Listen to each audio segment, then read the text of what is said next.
Hello everyone, how are you? Fine, हमेशा ही fine रहिए। पिछली बार जो हमने वीडियो बनाया था वो था हमारा नाउन का, यानी हमने एक मॉडल के माध्यम से ये देखने की कोशिश की थी कि नाउन होता क्या है। नाउन का डिमॉन्स्ट्रेशन हमने देखा था और उसमें ये समझने की कोशिश की थी कि नाउन होता क्या है, उसके प्रकार क्या है, उसे कैसे आइडेंटिफाई किया जाता है। ठीक, आज का हमारा जो वीडियो रहेगा वो रहेगा प्रोनाउन का, जो पार्ट ऑफ स्पीच का दूसरा पार्ट है, एक दूसरा, उसको नंबर 2 कह सकते हैं हम।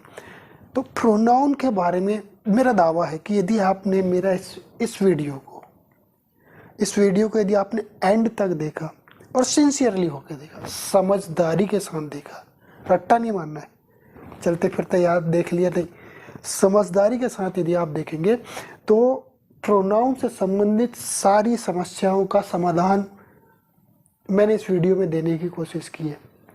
प्रोनाउन के प्रकार, प्रोनाउन होता क्या, उसकी डेफिनेशन, उसको किस तरीके से हम समझने की कोशिश करें, किस तरह से जाने, ये सब चीज़ें मेरे इस वीडियो पे आपको दिखाई देंगी। और यदि आपने सिंसियरली इसे देखा तो आज के बाद आपको कभी भी प्रोनाउन समझने में किसी भी प्रकार की बाधा उत्पन्न होने वाली नहीं है। तो चलिए शुरू करते हैं। प्रोनाउन, तो प्रोनाउन मीन्स क्या, व्हाट इज प्रोनाउन, जिसे हिंदी में सर्वनाम कहते हैं। डेफिनेशन के अनुसार, परिभाषा के अनुसार, a pronoun is a word that is used in place of a noun. मैंने 2 तरीके से परिभाषा लिखी, शब्दों को थोड़ा सा इधर उधर किया हुआ है, दैट्स ऑल, और कुछ नहीं, बाकी सेंस सेम है। सेंस के अनुसार यदि हम बात करें तो प्रोनाउन, रट्टा नहीं मारने की जरूरत है, सिर्फ इतना समझना है कि नाउन के स्थान पर प्रयोग होने वाला वर्ड प्रोनाउन कहलाता है।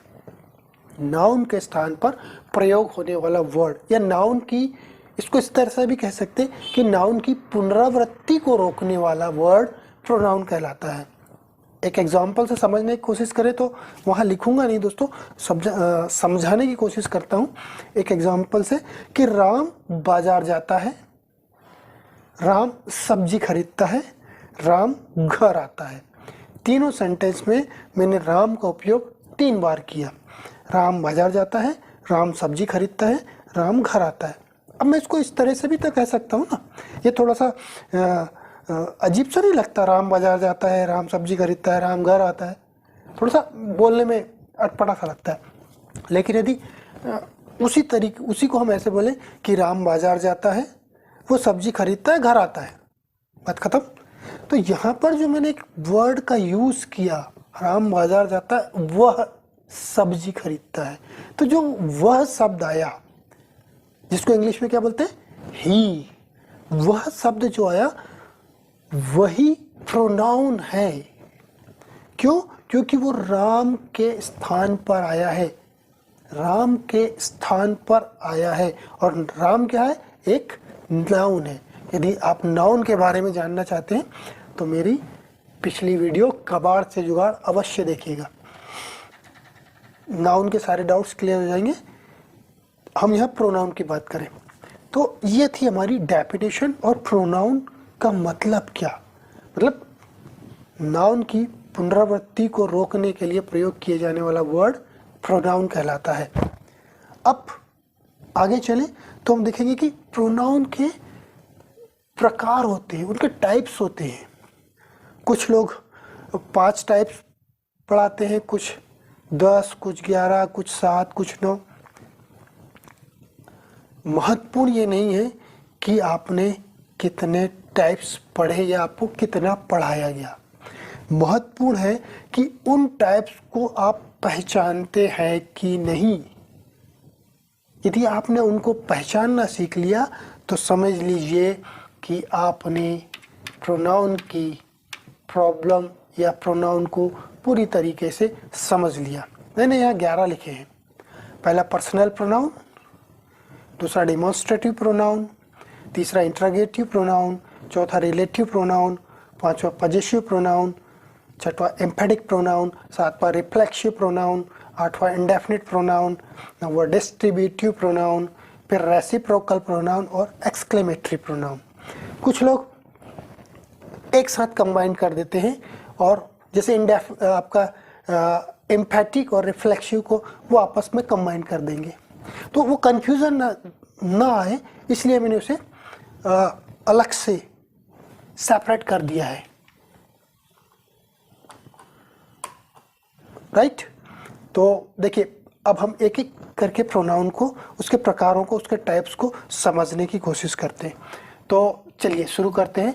पहला प्रोनाउन पर्सनल प्रोनाउन। चार्ट में देख रहे हैं कि पर्सनल प्रोनाउन का हिंदी मतलब होता है व्यक्तिवाचक।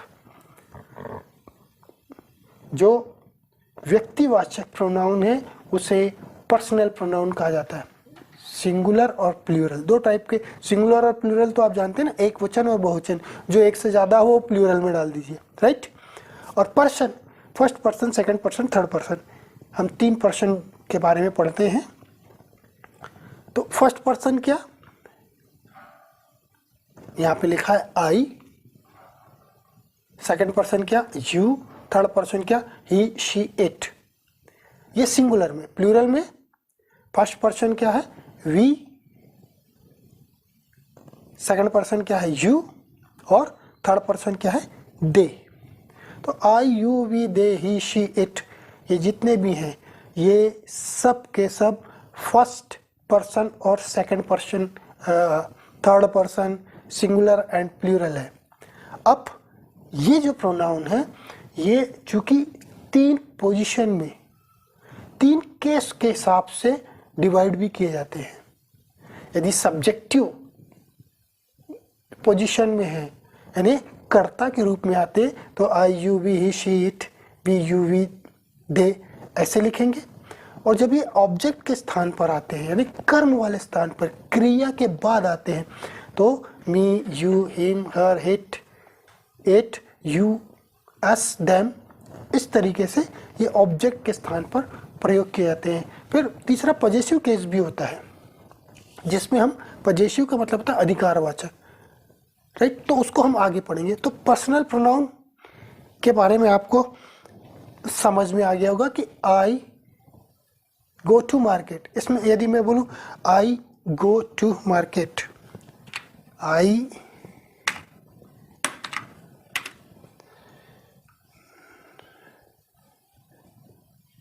गो टू मार्केट, ठीक। ये जो मैंने एक एग्जांपल रखा है, आई गो टू मार्केट, मैं बाजार जाता हूं।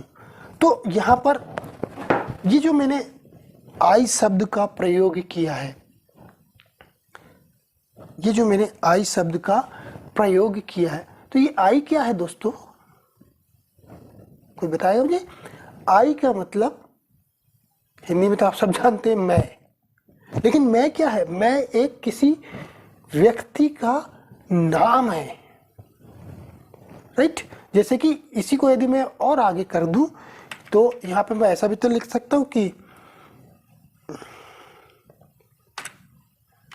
सॉरी, किसी का नाम डाल देता हूं यहां पर, दीपक,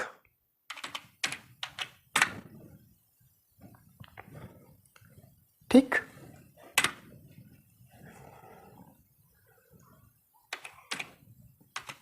goes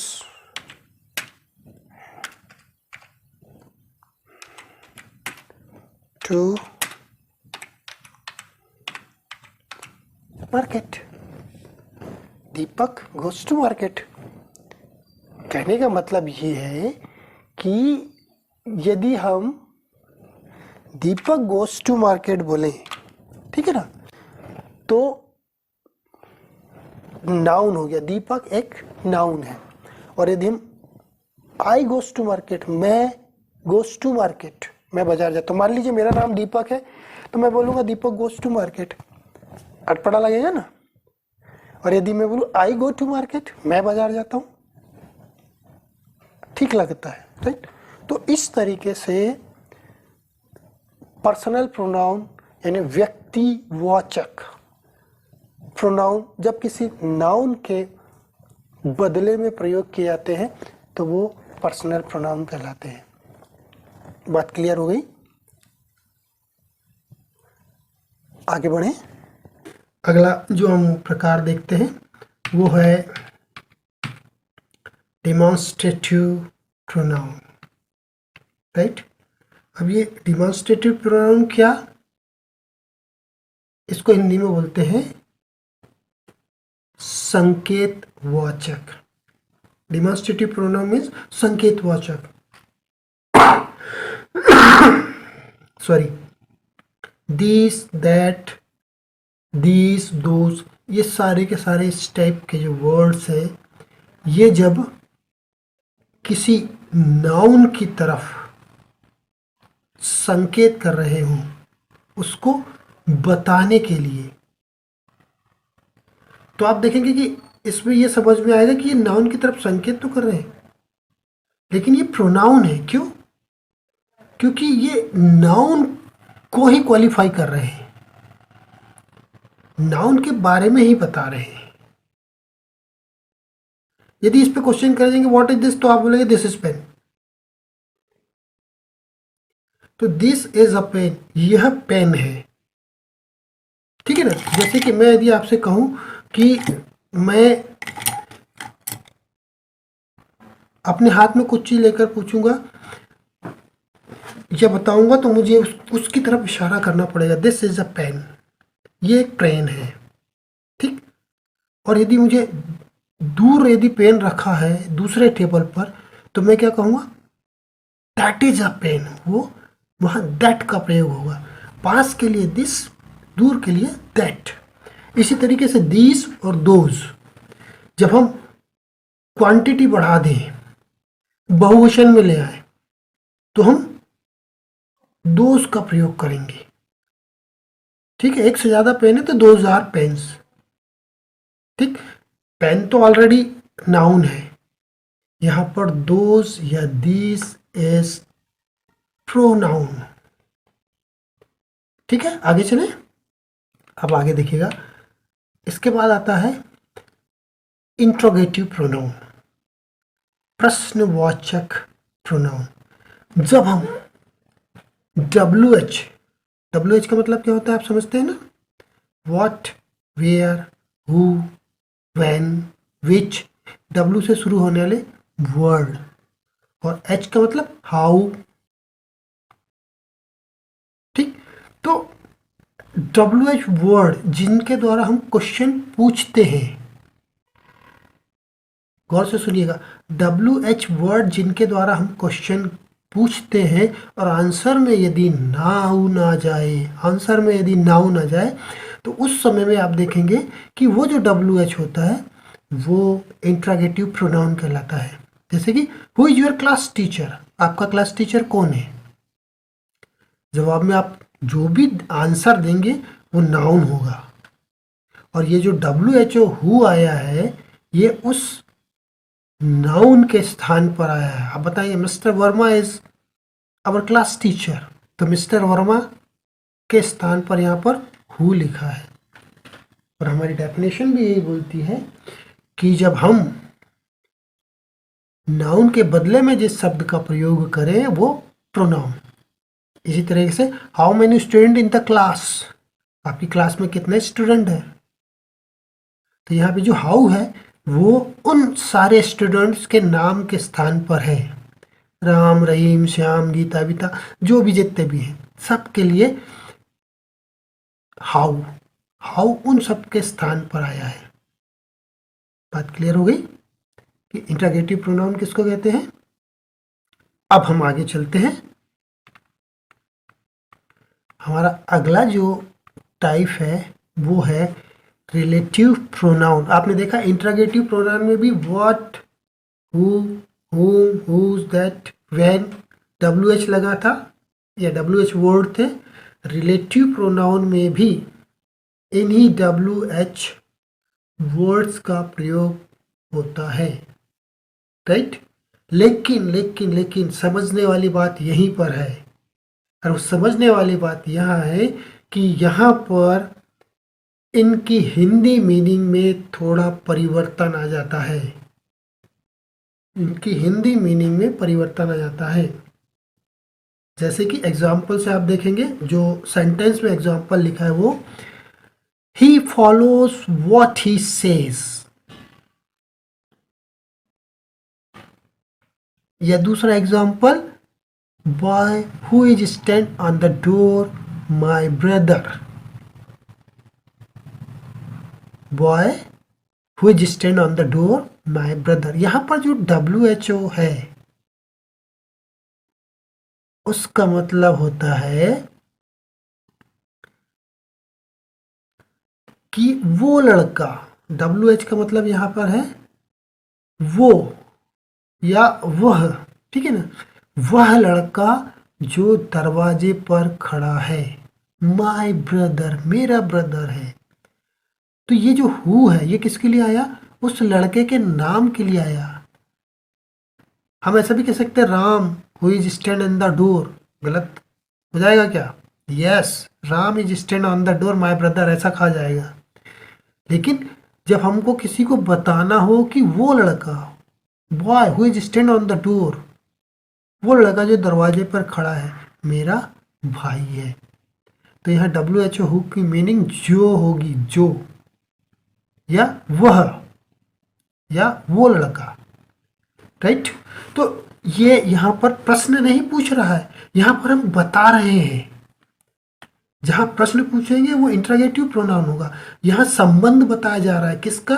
दो लोगों के बीच संबंध, दो नाउन के बीच संबंध, मेरे और उस लड़के के बीच संबंध बताया जा रहा है। तो ये संबंध सूचक हिंदी में इसलिए इनको कहा जाता है। बात क्लियर हो गई? आगे बढ़े। अगला जो हमारा टाइप्स है वो है पजेसिव प्रोनाउन, राइट। अब पजेसिव प्रोनाउन की बात जहाँ आ रही है तो पजेसिव प्रोनाउन को कहते हैं अधिकारवाचक। क्या कहते हैं? अधिकारवाचक। ये किसी ना किसी चीज पर अपना अधिकार बताएंगे, ठीक। जैसे कि एग्जाम्पल देखिएगा, जो सेंटेंस में एग्जाम्पल है उन्हें देखेंगे। ऊपर जो एग्जाम्पल लिखे वो आपके समझने के लिए, नीचे उसको सेंटेंस में पूरी तरीके से समझ में आया इसलिए मैंने सेंटेंस भी दिए। जैसे his dogs name is Tommy, his dogs name is Tommy, मतलब क्या समझ में आ रहा है? मतलब ये समझ में आ रहा है कि उसके कुत्ते का नाम टॉमी है। किसके? जो कुत्ते का मालिक है उसका नाम यदि आप लिखेंगे तो Ram dogs name is Tommy भी लिख सकते हैं, लेकिन चूंकि हम प्रोनाउन पढ़ रहे हैं इसलिए हमने वहाँ पर किसी नाम को ना लिख करके हिज का प्रयोग किया है। यदि गर्ल्स या फीमेल की बात करेंगे तो हर डॉग्स आएगा, और चूंकि यहाँ पर मेल है इसलिए his dogs name is Tommy, उसके कुत्ते का नाम टॉमी है। तो हिज उसके मालिक के नाम के लिए आया। डेफिनेशन के हिसाब से करेक्ट है कि जो नाउन के बदले पे आया वो प्रोनाउन, तो यहाँ हिज मालिक के नाम के लिए आया, राइट। ऐसी it is a cat, its teeth are very sharp. Here first it is a subjective pronoun. यहाँ पर जो इट लिखा है पहला वाला वो सब्जेक्ट के स्थान पर सब्जेक्टिव प्रोनाउन के रूप में आया। It is a cat, cat जिसके टीथ शार्प है। बात क्लियर हो रही है? ठीक। यदि नहीं हो रही तो आप मुझसे दोबारा कमेंट्स करके मुझसे पूछिएगा। आगे बढ़े। जो हमारा अगला प्रोनाउन है उसको कहते हैं एम्फैटिक प्रोनाउन, जिसका हिंदी होता है दृढ़ता सूचक, राइट। एग्जाम्पल्स तो नीचे लिखे हैं, अब उनको सेंटेंस पे पिरो करके हम समझने की कोशिश करें। She herself found the solution. नीचे है we wanted to know for our self. ठीक। देखिए एम्फैटिक प्रोनाउन और जो इसके बाद रिलेटिव प्रोनाउन है, ये दोनों में बहुत ज़्यादा अंतर समझने के लिए आपको क्या करना पड़ेगा, दोनों को एक साथ पढ़ना पड़ेगा, लेकिन पहले इसको समझ लीजिए, फिर रिलेटिव में हम रिफ्लेक्सिव में हम फिर समझ जाएंगे। सॉरी, रिलेटिव नहीं, रिफ्लेक्सिव में हम फिर इसको समझने की कोशिश करेंगे। देखिए, एम्फेटिक प्रोनाउन का मतलब दृढ़ता सूचक। जब आप कोई बात को मजबूती के साथ बताना चाहते हो तब हम इसका प्रयोग करते हैं। She herself found the solution, उसने स्वयं सॉल्यूशन निकाला या उसने स्वयं सॉल्यूशन पाया। कहने का मतलब है उसका खुद का प्रयास था। ये बात वो मजबूती से बता रही है कि सी हरसेल्फ, उसने स्वयं फाउंड द सॉल्यूशन, राइट। इसको एक, चलिए ये तो एग्जाम्पल आप समझ रहे हैं। मैं एक और सिंपल तरीके से ऐसे कह के समझाता हूँ आपको कि दो बच्चे हैं, स्कूल से होमवर्क मिला, दोनों एक ही क्लास में पढ़ते, स्कूल से होमवर्क मिला, घर आए, घर पर होमवर्क करने बैठे, अचानक जो बड़ा कहना चाहिए लड़का था, दो बच्चों में एक जो लड़का था वो खेलने के लिए चल दिया और अपनी बहन को बोल दिया कि होमवर्क कर लेना। ठीक, वापस जब आया खेल करके, उसने अपनी बहन से पूछा होमवर्क कर लिया कि कहीं से नकल मार ली। लड़के की प्रतिक्रिया क्या होगी? वो डायरेक्ट बोलेगी और गुस्से में बोलेगी, क्या बोलेगी? हाँ हाँ कर लिया। अपने जैसा समझता है क्या? मैंने स्वयं अपना होमवर्क किया है। मतलब उसने क्या कहा? मैंने स्वयं, सब्जेक्ट के बाद, अब गौर से सुनिएगा, सब्जेक्ट के बाद, ठीक, जब भी प्रोनाउन का प्रयोग किया जाए तो वो दृढ़ता सूचक कहलाते हैं। और ऑब्जेक्ट सॉरी वर्ब के बाद जब हम प्रोनाउन का प्रयोग करते हैं तो वो रिलेटिव कहलाते हैं। इसमें दोनों चीज़ दिखाई दे रही है आपको यहाँ पर। We wanted to know for our self, ठीक है ना। और जो पहली वाली है she herself found the solution, तो वहाँ पर जो सब्जेक्ट के बाद है वो एम्फेटिक प्रोनाउन कहलाएगा। इसीलिए मैंने यहाँ लिखा हुआ है we wanted to know for our self.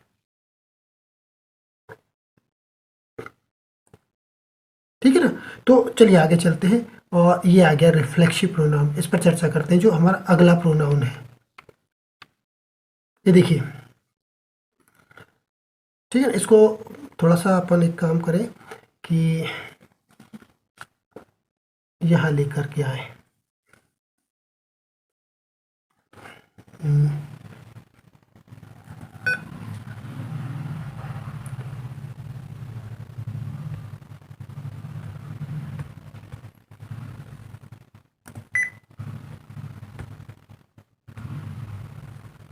नीचे तो ठीक रहेगा ये समझने में भी, और ये राइट। अब दिखेगा, है ना। तो आप जब ये देख रहे हैं तो इसमें आप देखेंगे कि my self, her self, him self, your self, it self, और सेल्फ, देम सेल्फ, ये तो वही है, पूरे प्रोनाउन वही है जो एम्फेटिक है, जो दृढ़ता सूचक है। लेकिन हमने इनको क्या लिखा? आई डिड इट माई सेल्फ, मैंने स्वयं किया।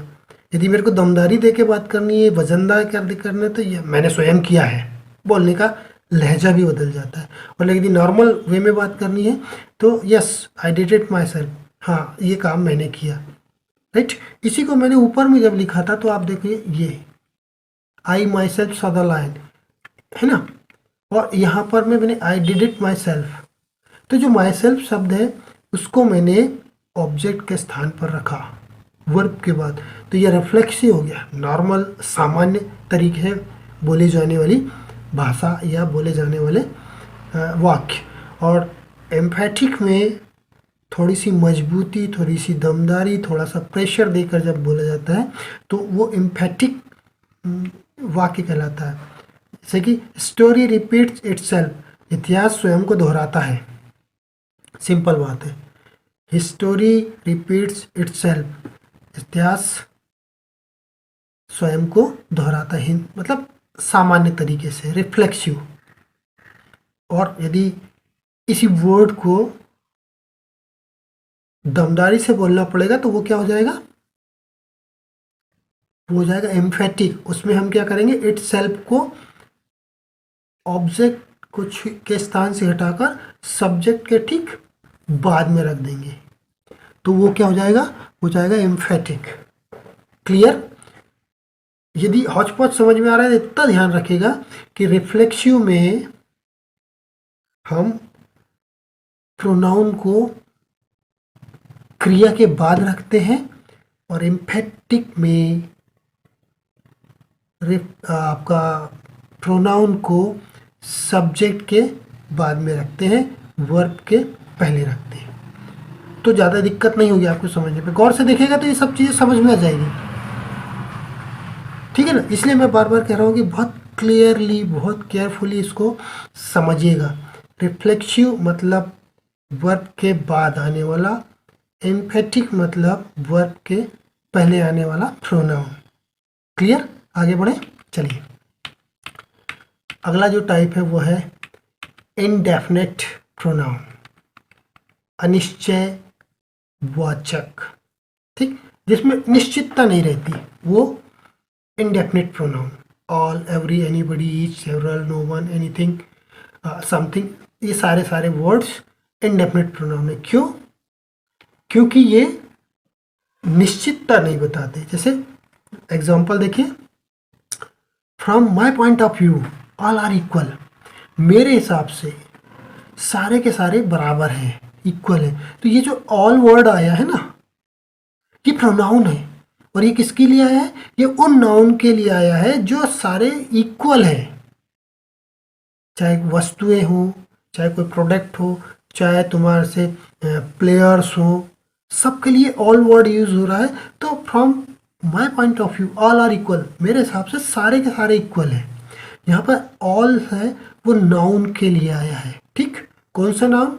जो बराबर हैं उनके लिए आया है। दूसरा देखिए, none was unhappy in Ram राज्य।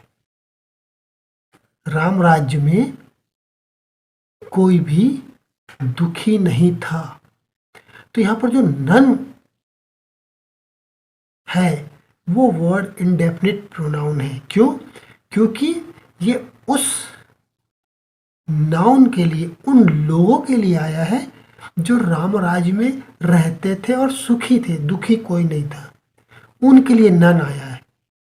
और क्वांटिटी अनिश्चित है, 100 थे, 50 थे, 5000 थे, 50,000 थे, कितने लोग थे जो राम राज्य में रहते थे, उन सब के लिए यहाँ नन आया है। बात क्लियर? इंडेफिनिट प्रोनाउन क्या? नाउन के बदले में आने वाला, और जो अनिश्चित वो इंडेफिनिट प्रोनाउन। ठीक, आगे चले। नेक्स्ट जो देखते हैं वो है रेसिप्रोकल प्रोनाउन। कौन सा प्रोनाउन? Reciprocal pronoun. अभी रेसिप्रोकल क्या? परस्परवाचक, जिसकी हिंदी होती है। रेसिप्रोकल मीन्स परस्परवाचक, each other, one other, one another, ऐसे शब्द इनमें प्रयोग किए जाते हैं।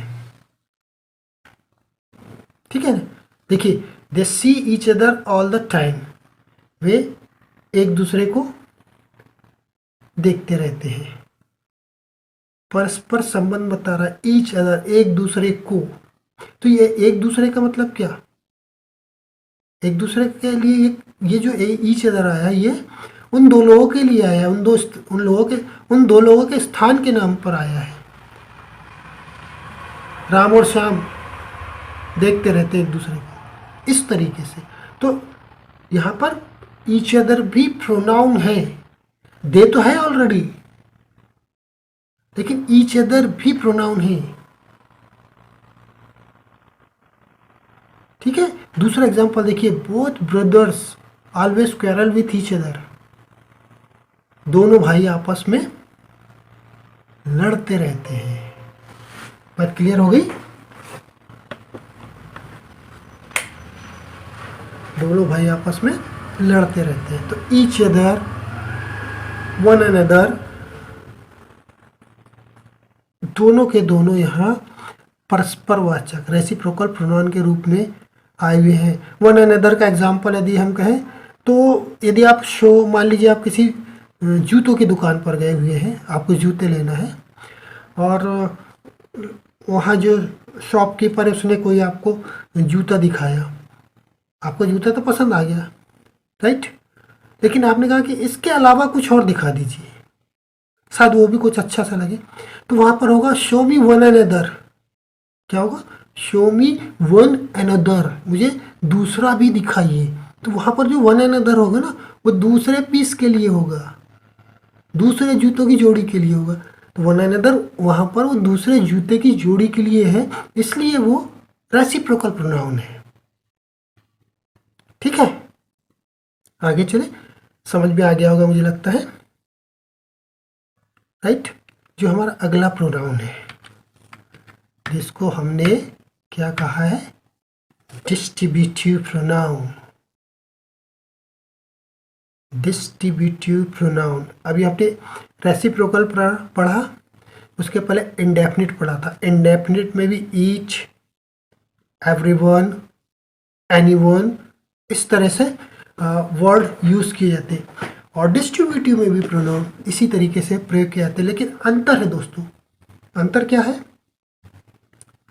वहाँ पर आप सबको एक साथ ले रहे हैं, एक ही घाट पर सबको पानी पिलाने की कोशिश कर रहे हैं। किसमें?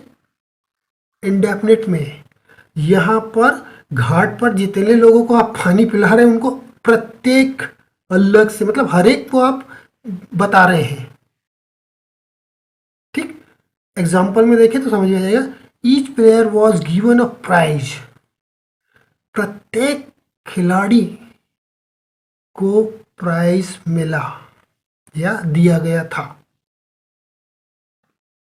या मिला था। ठीक, यहां पर इसका मतलब ये है कि आप देख रहे हैं कि प्लेयर एक से ज्यादा थे, पूरी 11 की 11 टीम थी, लेकिन आप क्या शो कर रहे हैं?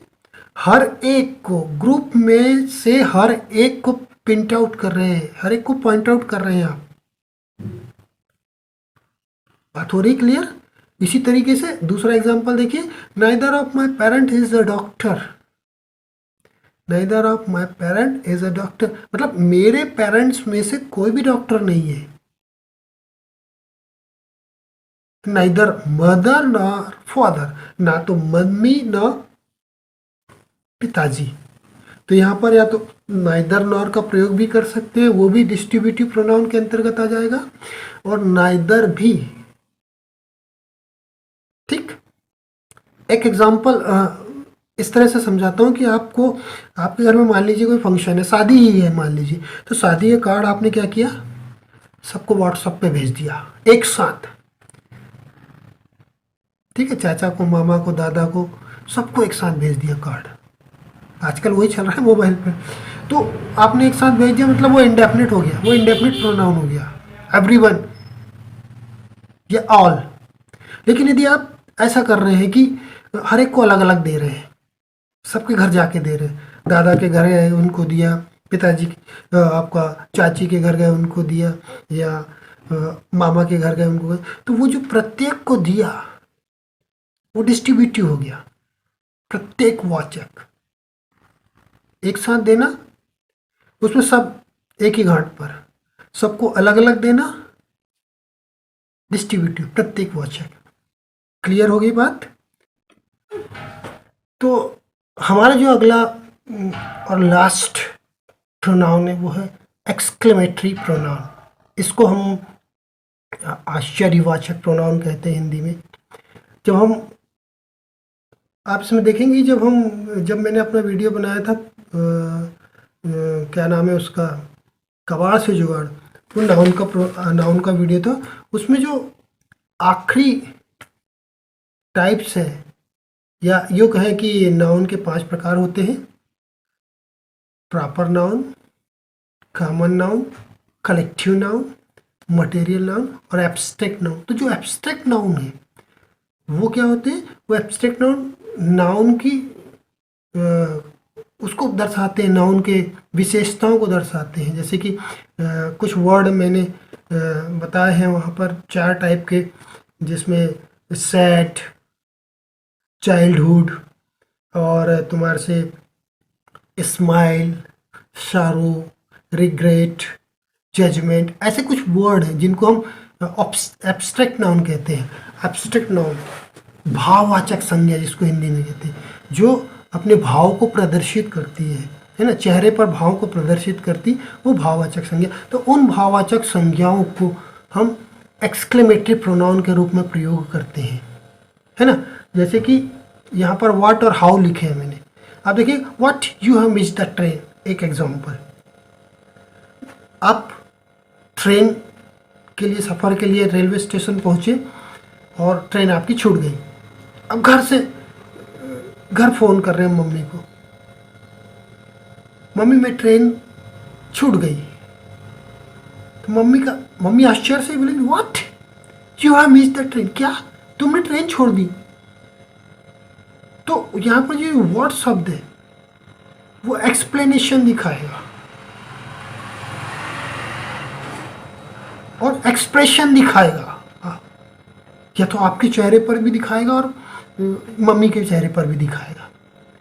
तो यहाँ पर जब ये व्हाट है, ये किसके लिए आया, उस क्रिया, उस ट्रेन को छूटने के लिए। You have missed the train, या how beautiful the picnic spot, और अच्छे से समझिए how beautiful the picnic spot. तो यहाँ पर जो हाउ ब्यूटीफुल शब्द है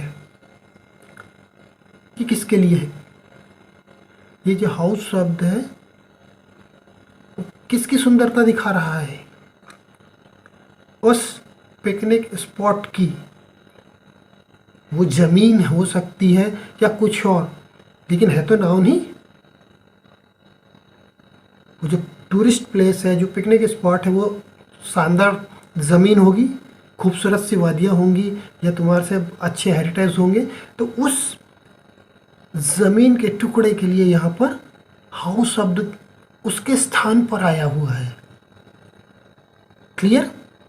और इसमें आश्चर्य होता है जब आप बोलते हैं ना, तो आपको अपने चेहरे पर एक्सप्रेशन लेकर आते बोलते हैं। सावधान की मुद्रा में खड़े होकर थोड़ी बोलेंगे। जब आप उसकी खूबसूरती को देखेंगे तो बोलेंगे how beautiful the picnic spot is, कितना खूबसूरत प्लेस है। तो पूरा का पूरा ये जो सेंटेंस है ना, ये पूरा का पूरा सेंटेंस ही एक ही चीज़ के लिए आता है, वो है ज़मीन का टुकड़ा या वो सुंदर पिकनिक स्पॉट। और ऐसे ही ये पूरा what you have missed the train, ये पूरा का पूरा सेंटेंस किसके लिए है, ट्रेन चूक जाने के लिए। ऐसे ही व्हाट ए क्यूट बेबी। ठीक, ये सारे के सारे एक्सक्लेमेटरी प्रोनाउन है। तो दोस्तों ये था हमारा आज का प्रोनाउन से संबंधित वीडियो। प्रोनाउन क्या है, प्रोनाउन के प्रकार, टाइप्स क्या है, उनको कैसे हम आइडेंटिफाई करें, प्रोनाउन की डेफिनेशन क्या है। मुझे पूरी उम्मीद है कि आपके मन में उठने वाले सारे सवालों को मैंने इसमें समेटने की कोशिश की है कि उसको क्लियर कर सकूं। और यदि मेरा ये वीडियो आपको पसंद आया है तो आप इसको सब्सक्राइब करिए, क्योंकि आपके सब्सक्राइब करने से हौसला बढ़ता है। हम लोग और डीपली जाते हैं और गहराई से उसकी खोज करते हैं और उसको सिंपल तरीके से समझाने की कोशिश करते हैं। तो यदि वीडियो पसंद आए तो सब्सक्राइब करिए, लाइक करिए और इसे लोगों तक फॉरवर्ड करिए, ताकि अन्य लोगों को भी इस वीडियो से वो संतुष्टि, वो उनकी समस्या का समाधान हो, जो उनके मन में उठने वाले सवाल है उनका निराकरण हो सके। तो बस दोस्तों आज के लिए इतना ही। नमस्कार।